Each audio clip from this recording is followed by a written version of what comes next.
Hello friends, welcome to my YouTube channel infinity knowledge. तो हम modelling of synchronous machine के बारे में डिस्कशन कर रहे थे, जिसके अंदर हम पर यूनिट सिस्टम के अंदर चल रहे थे। और पर यूनिट सिस्टम के अंदर भी हम डिस्कशन कर रहे थे कि स्टेटर बेस और रोटर के बेस के बीच में हम रिलेशनशिप कैसे फाइंड करें। तो यहाँ अब तक हमने क्या किया वो हम देखते हैं। हमको स्टेटर के लिए आई एस बेस और ES बेस दिया हुआ था। ये दोनों पीक वैल्यूज है, ये करंट की पीक वैल्यू है और ये वोल्टेज की पीक वैल्यू है। तो स्टार्टिंग के अंदर हमको स्टेटर के लिए करंट का बेस दिया हुआ है और वोल्टेज का बेस दिया हुआ है। तो दो बेस हमको दिए हुए, तो हम इन दोनों को यूज करते हुए एस बेस और जेड बेस फाइंड कर सकते हैं। यानी स्टेटर के लिए तो हम सारे बेस फाइंड कर सकते हैं अगर हमको दो बेस दिए हुए हैं। तो अब हमको स्टेटर के बेस को यूज करते हुए रोटर के बेस फाइंड करने हैं।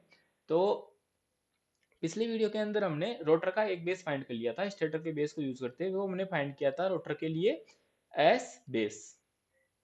और एस बेस फाइंड करने के लिए कंडीशन क्या थी हमारी, एल एम एन जो पर यूनिट है वो इक्वल टू रखा था हमने L N M per unit के। तो इन दोनों को जब हमने इक्वल रखा था तो हमारे पास जो रोटर का एस बेस है वो आ गया था स्टेटर के बेस को यूज करते हुए। तो यहाँ अभी तक हमारे पास केवल रोटर का एक ही बेस आ पाया है स्टेटर के बेस को यूज करते हुए। तो हमको रोटर का एक और बेस फाइंड करना पड़ेगा। तो रोटर का अगर हम एक और बेस फाइंड कर लेंगे तो फिर हम रोटर के लिए सारे बेस फाइंड कर सकते हैं। जैसे फॉर एग्जांपल के लिए रोटर के लिए हमने एस बेस तो फाइंड कर लिया है, और रोटर के लिए अगर हम ई बेस और निकाल ले तो बाकी के दो बेस भी हम, करंट का बेस और इम्पीडेंस का बेस भी हम रोटर के लिए निकाल सकते हैं। तो यहाँ पर अब हम यही काम करने वाले हैं कि रोटर का हम एक और बेस फाइंड करने वाले हैं स्टेटर के बेस को यूज करते हुए। तो एक एक तो हमने एस बेस फाइंड कर लिया रोटर के लिए, उसके लिए हमने ये कंडीशन रखी। अब एक और कंडीशन कौन सी रखेंगे वो भी मैंने पिछले वीडियो के अंदर डिस्कशन किया था कि दूसरी कंडीशन हम कौन सी रखने वाले हैं रोटर का बेस को फाइंड करने के लिए। और वो कंडीशन थी कि all per unit mutual inductance between stator and rotor circuit in each axis are to be equal. तो इसका मतलब, जैसे फॉर एग्जांपल के लिए अगर हम डी एक्सिस की बात करें तो डी एक्सिस के ऊपर हमारे कौन कौन से इंडक्टेंस आएंगे वो देखते हैं। तो एक तो हमारी डी एक्सिस के ऊपर जो वाइंडिंग है वो है हमारी फील्ड वाइंडिंग, और एक है हमारी के डी वाइंडिंग। इसी तरह जो क्यू एक्सिस है उसके ऊपर हमारी केवल एक ही वाइंडिंग है, के क्यू वाइंडिंग। तो अब इन दोनों वाइंडिंग के कारण जो हमारे इंडक्टेंस आएंगे डी एक्सिस के ऊपर वो कौन कौन से आएंगे, एक तो आएगा हमारा एल ए एफ डी और एक आएगा हमारा L A K D. L F D ए और एल के डी ए क्यों नहीं रखना है वो मैंने पिछली वीडियो के अंदर डिस्कशन कर दिया है। तो यहाँ पे जो डी एक्सिस है उसके दो इंडक्टेंस आए हमारे पास, एक तो एल ए एफ डी और एक आया एल ए के डी। और इसके अलावा एक और इंडक्टेंस है डी एक्सिस के ऊपर, वो है हमारा L A D. L A D क्या है ये हम देखने वाले हैं। और इसी तरह जो क्यू वाइंडिंग है, जो सॉरी क्यू एक्सिस है उसके ऊपर हमारी एक वाइंडिंग है के क्यू वाइंडिंग, और उसका इंडक्टेंस है हमारे पास एल ए के क्यू, और एक है हमारे पास इंडक्टेंस एल ए क्यू। तो ये एल ए क्यू क्या है वो अभी हम देखने वाले हैं। अब हम यहाँ पे जो एल ए डी और जो एल ए क्यू है ये क्या है इनके बारे में देखते हैं। तो इससे पहले आपको एल डी और एल क्यू के बारे में तो पता होगा। जो ये एल डी है इसके अंदर मैंने म्यूचुअल इंडक्टेंस को भी इंक्लूड किया है। जहाँ पे मैंने डेरिवेशन स्टार्ट किया था तो वहां से आप समझ सकते हैं कि जो एल डी है उसके अंदर लीकेज रिएक्टेंस कैसे आया है। इसी तरह जो एल क्यू है उसके अंदर भी मैंने लीकेज के इफेक्ट को इंक्लूड किया था। तो इससे जब हम लीकेज के इफेक्ट को माइनस कर देंगे तो हमारे पास आएगा एल ए डी, और इससे जब हम लीकेज के इफेक्ट को माइनस कर देंगे तो हमारे पास आएगा एल ए क्यू। तो ये जो एल ए डी है और जो एल ए क्यू है वो क्या है ये आपको समझ में आ गया होगा मेरे हिसाब से। अब जब हमने रोटर का एक बेस फाइंड किया था एस बेस, तो उसके लिए हमने क्या किया था, L M N per unit को इक्वल किया था L N M per unit के। अब इसी तरह दूसरा बेस फाइंड करने के लिए रोटर का यूजिंग स्टेटर बेस हम क्या करेंगे कि जो ये डी एक्सिस के ऊपर जितना भी हमारे इंडक्टेंस है इन सबको क्या कर देंगे हम इक्वल, इनकी पर यूनिट वैल्यू को इक्वल कर देंगे। तो सबसे पहले मैं डी एक्सिस के ऊपर जितने भी इंडक्टेंस है उन सब की पर यूनिट वैल्यू को इक्वल करता हूँ। तो यहाँ से जो एल ए एफ टी पर यूनिट है वो इक्वल टू हो जाएगा L A K D per unit, ये इक्वल हो जाएगा L A D per unit के।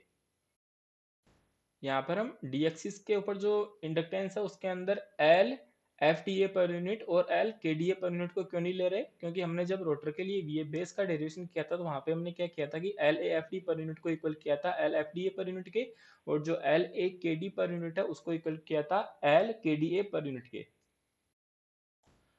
तो इसका मतलब L A F D per unit को L F D A per unit के इक्वल करने वाला काम हम पहले ही कर चुके हैं। इसी तरह L A K D per unit को एल के डी ए पर यूनिट के इक्वल करने वाला काम भी हम पहले कर चुके हैं, तो उन दोनों का हम यहाँ पे इंक्लूड नहीं करने वाले हैं।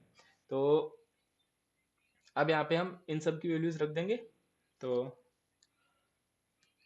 यहाँ पे जो ये L A F D per unit है इसकी वैल्यू आएगी यहाँ पे L A F D divided by L S base into I F D base divided by I S base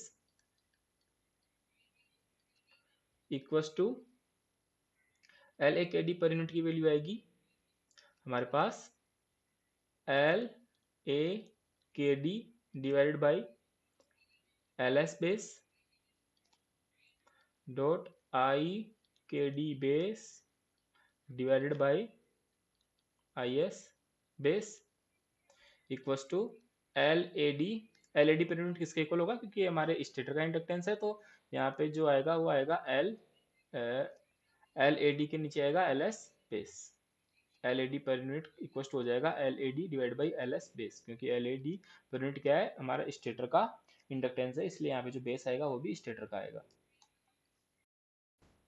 अब इसके बाद हम क्या करेंगे, एक बार तो इन दोनों को इक्वल रखेंगे और एक बार इन दोनों को इक्वल रखेंगे। तो एक बार जब हम L A F D per unit को L A D per unit के इक्वल रखेंगे तो हमारे पास जो आई एफ डी बेस है वो इक्वल टू आ जाएगा आई एफ डी बेस, ये इक्वल टू आ जाएगा हमारे पास L A D divided by L A F D into I S base.